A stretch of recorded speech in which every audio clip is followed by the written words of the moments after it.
Magandang araw po sa inyo lahat mga kababayan, Luzon, Visayas at Mindanao. Mga kababayan natin na sa iba't ibang dako ng mundo.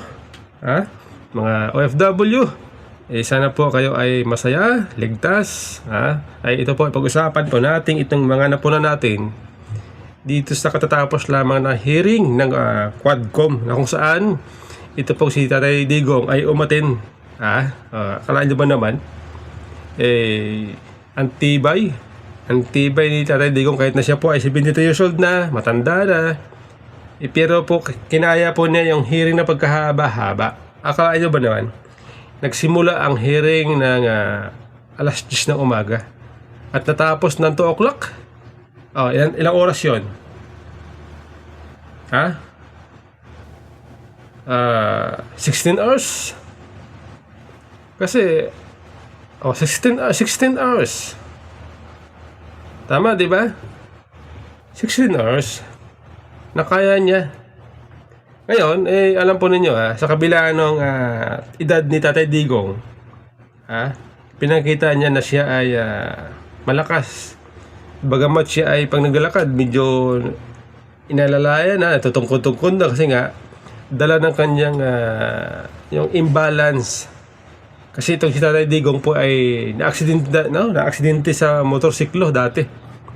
Kaya dahil dyan siya po ay medyo wala ng balance pag naglalakad. Kaya gumagamit po siya ng tungkod. Pero malakas po yan si Tatay Digong. Kita din naman. Yung mga congressman doon na nagtatanong, yung mga chairman ng Quadcom, nagpapahinga. Itong si Barbers nagpahinga Kaya nga yung umupo doon nung bandang huli, ang umupo itong itong si Suarez. Si Barbers nagpahinga. Di ba? Pero si Tatay Digong, sige lang. Believe nakakabilib itong tibay ni Tatay Digong. Kaya dapat yan, palakpakan natin, okay? Ito doon kasi sa hearing, nagbida-bida. Nagbida-bida ito mga membro ng Makabayan Black, Arlen Rosas, Franz Castro, Raul Manuel. Okay? Pati nga itong mga hindi naman membro ng Kongreso nandoon. Itong sina bayan mo na dating bayan mo na representative si Colmenares, si Trillanes, nandoon. Tayo po nagtataka kung bakit nandun sila. Hindi naman sila hindi naman sila dapat nandoon Di ba dapat dahil ang kanilang gustong dinggin ay itong issue ng AJK, itong issue ng human rights, drugs. Dapat ang mga pinatatawag nila ito may kinalaman noon sa pagpapatupad ng war on drugs, tulad ng mga dating PNP chief, DOJ, yung mga dating taga-PDEA noong panahon ni Tatay Digong, at maging itong solicitor general na bilang abogado ng gobyerno noong panahon ni Tatay Digong. Dapat yung mga pinatawag nila, pero wala doon. Kaya tayo po ay nagtataka kung bakit sa halip na itong mga tao ito ang pinatawag, yung mga pinapunta nila ito si Trillanes. Kakaiba no? Kakaiba. Okay? Ay ngayon, itong mga young guns, na kala mo pagka husay-husay nila, pag sila yung nagsasalita dyan, pag hindi nakaharap si Tatay Digong, pag hindi nakaharap si BP Sara, kala mo pagka husay-husay, pag salita ay ang galing mang-asar. Ay ngayon, kung nakatapat nila si Tatay Digong, nagbistola silang mga estudyante lamang. Ayan po sinasabi natin na magaling lamang ito mga ito kapag hindi nila kaharap yung tao na binabanata nila. Okay? Yun Ngayon, alam po ninyo tayo po ay nagtataka kung bakit yung ginawang sit up ng yung sit up ng upuan, nagtataka tayo kung bakit pinagtabi-tabi nila itong si Tatay Digong, si Dilima, si Trillanes, o yung pare tapos si Trillanes. Apat na upuan lang ang pagitan ni Trillanes. Ibig sabihin magkakatabi. Alam naman nila na mainit sa isa't isa, no? Ito si Dilima at saka si Tatay Digong, si Trillanes. Mainit po yan. Tapos pagtatabihin nyo, yung taong magkakaiba ng opinion, natural, pag nagsasalita itong isa, laban sa isa't isa, hindi malaya na magkakaroon ng discomfort. Dahil magkakatabi. Example nga lang, sa bahay, membro ng pamilya, mag-asawa, halimbawa, sa bahay, magkasama sa bahay, nagkakaroon ng mga argument. Nabubullshit sa isa't isa. Lalo na yung magkaibang tao na mayroong iba-ibang opinion pwede sa politika. Natural, magkakaroon ng hindi magandang pakiramdam doon sa kanilang upuan sapagkat katabi mo ba naman, bubushitin ka. Diba? Kaya tignan niyo anong nangyari. Itong si Trillanes at saka si Tatay Digong, montik na. Montik na po magsakitan doon. Ito, tingnan nyo.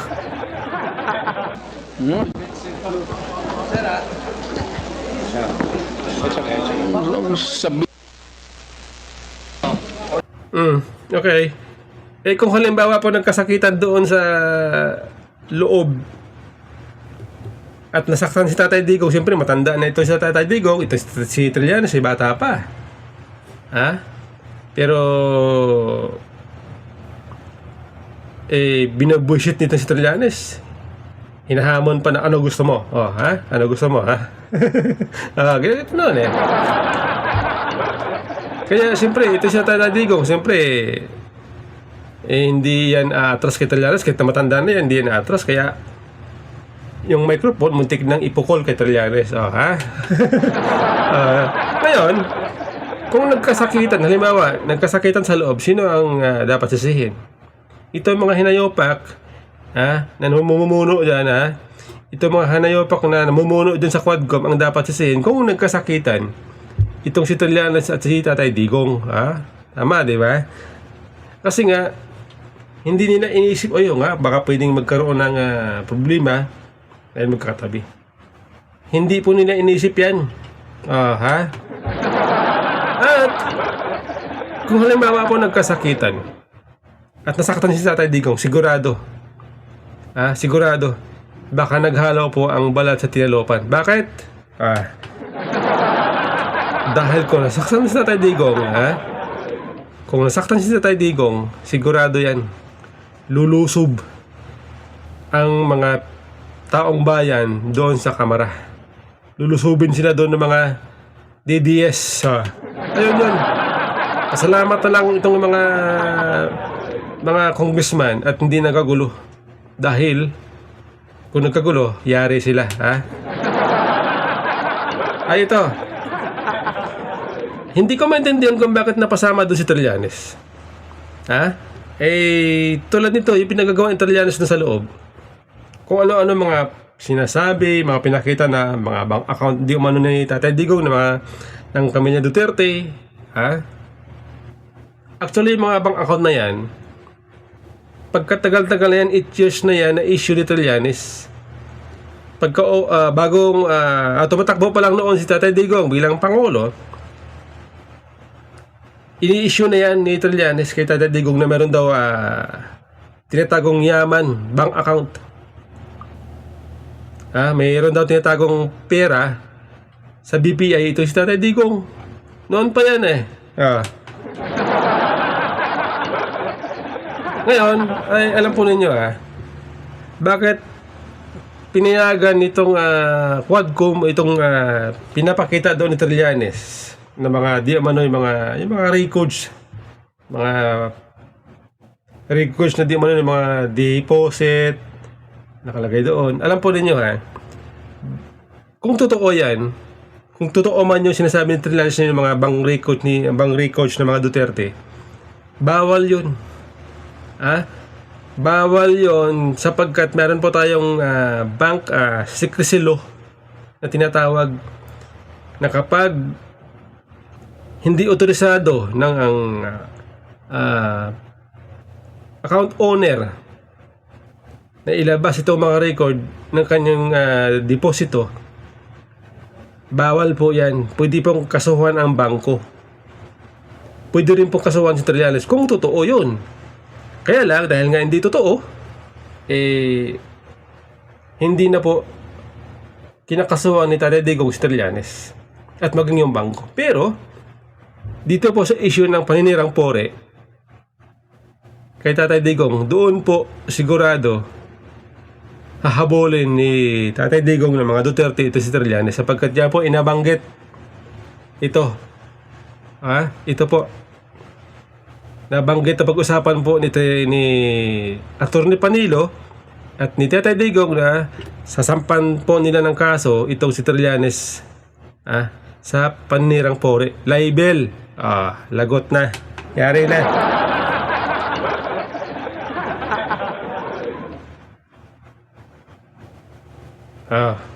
Dapat nga noon pa yan Dapat nga yan noon pa naisipan nitong si Tatay Digong na sampahan ng kaso si Trillanes ng libel sapagkat paulit-ulit na lang Kaya lang dahil nga itong mga Duterte hindi naman sila balat sibuyas kaya hinayaan nila itong si Trillanes na manira ng manira. Mambwisit kumbaga. Pero ngayon sabi nga ni Tatay Digong, it's about time para panagutin si Trillanes sa kanyang mga pinagagawa. Yan. Sana nga habulin na ni Tatay Digong ito si Trillanes para naman matuto. Mabigyan ng leksyon.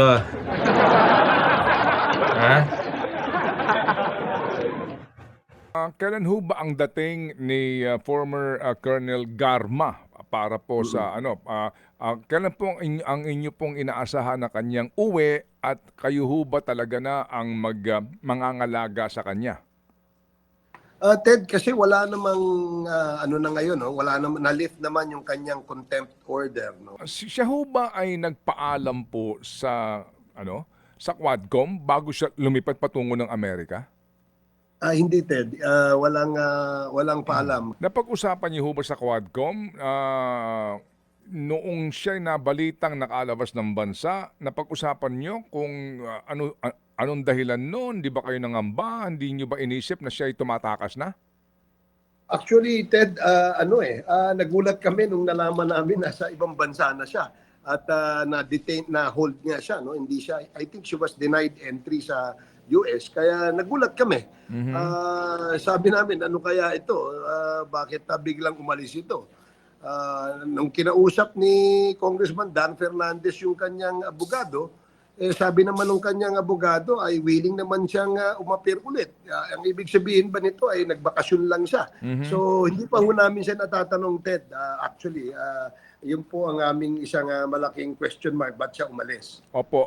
Sa ngayon ho ba na siya ay naandoon sa immigration sa Amerika? May ugnayan na ba ang Quadcom Secretariat para po any chairman po sa Quadcom na tanungin siya, tatawagan at alamin ano ba ang kanyang sitwasyon dahil baka naman may banta sa anong dahilan niya kung ba't talaga siya umalis?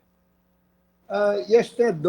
Nung lumabas nga sa balita na siya ay na-detain daw sa immigration sa Washington, ay kumontak ko agad si Congressman Dan Fernandez sa kanyang mga abogado. Pero walang idea kung ano ang nangyari kay Colonel Garma that time, according to the lawyers. Kasi hindi pa nila nakakausap. Lumabas lamang sa news na yun nga, na-detain nga daw dun sa immigration sa US. At hindi pa ho nakakausap yung kanyang mga abogado. Pero parang may nag-text daw sa kanila na maayos naman daw at they're just processing yung kanyang pagkaka-detain. temporary detention at para makapagbigay ng info sa atin dito sa Pilipinas. So far, wala pa hong balita. Opo, meron ba kayo nasagap na tila humihingi ng asylum si Garma sa Estados Unidos? Oh yes, tama. Yan ang latest. As of yesterday, ang sabi ni Congressman Dan Fernandez na information galing din sa mga abogado ni Colonel Garma ay they wanted to seek asylum daw sa Amerika. Ano pong balak nyo sa inyong committee, sir?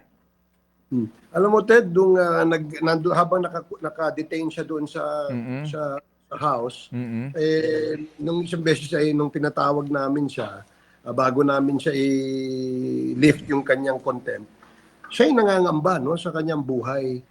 In fact, iyak nga siya ng iyak. Sinasabi nga niya na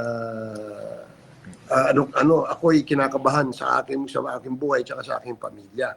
Yun ang kanyang kwento sa amin. Itong si Garma,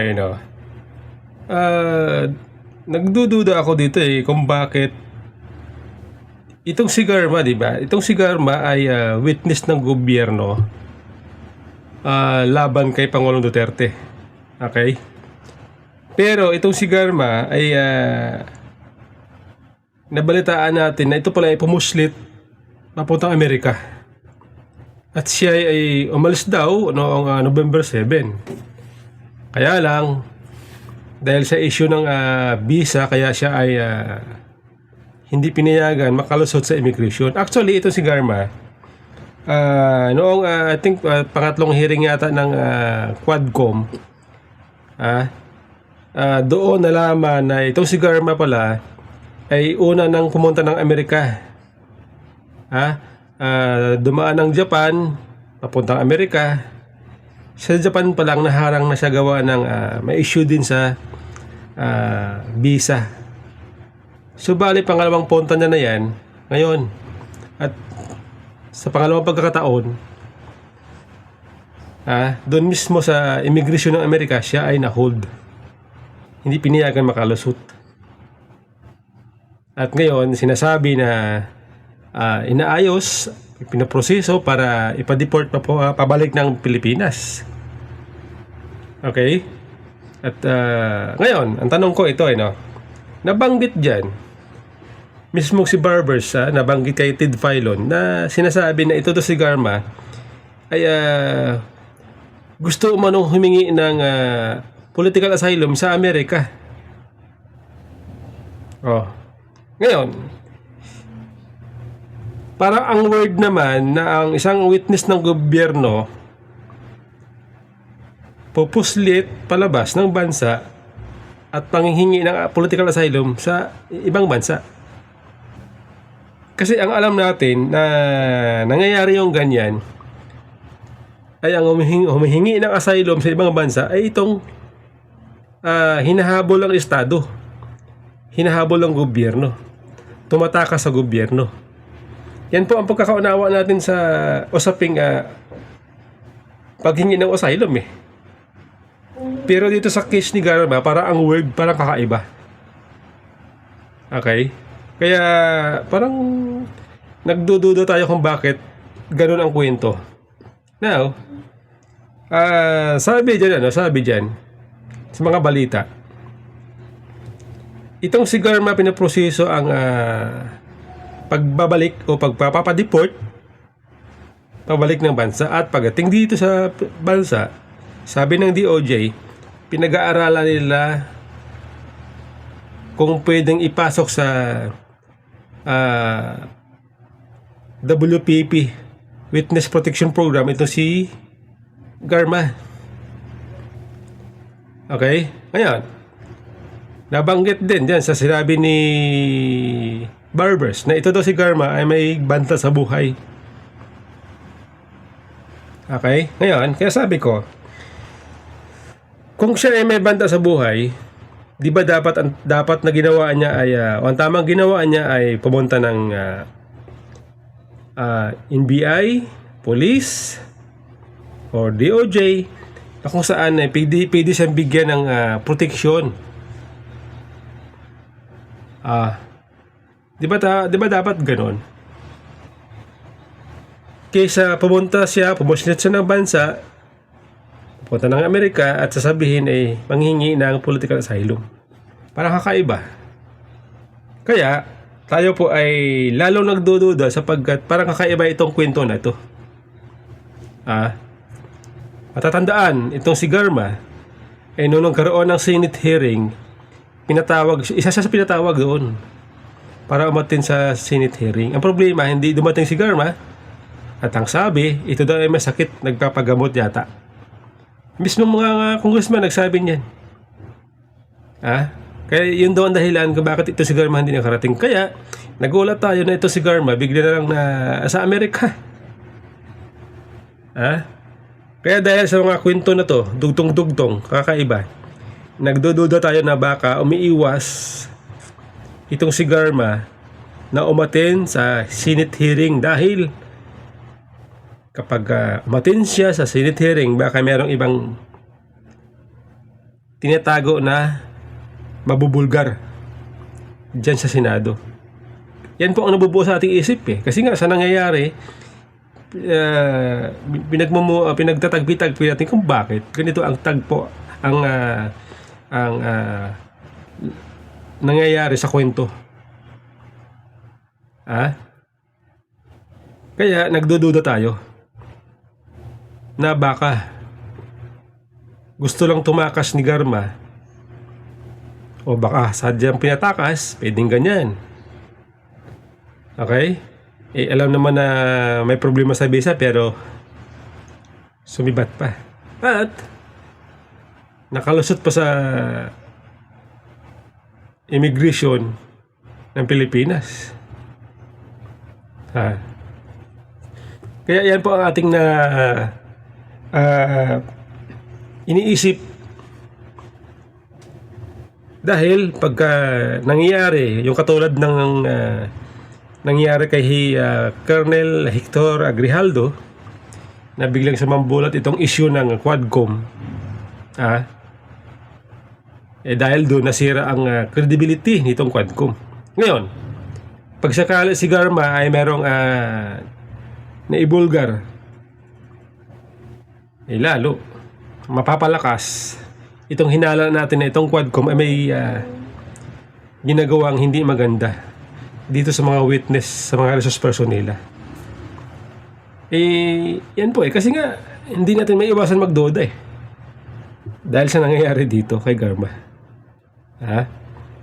May nagsasabi na itong Quadcom ay binuo ito para ipin down ang mga Duterte. Sabi ng iba, di umano. Baging sa mga comment section ng mga Facebook, YouTube, itong ating mga kababayan, ganun na sinasabi. Ganun. Kaya kuminsan, parang pati tayo napapaniwala. Baka nga. Suppose may ganitong issue. Diba? Garma, karma. Ano ba? Garma.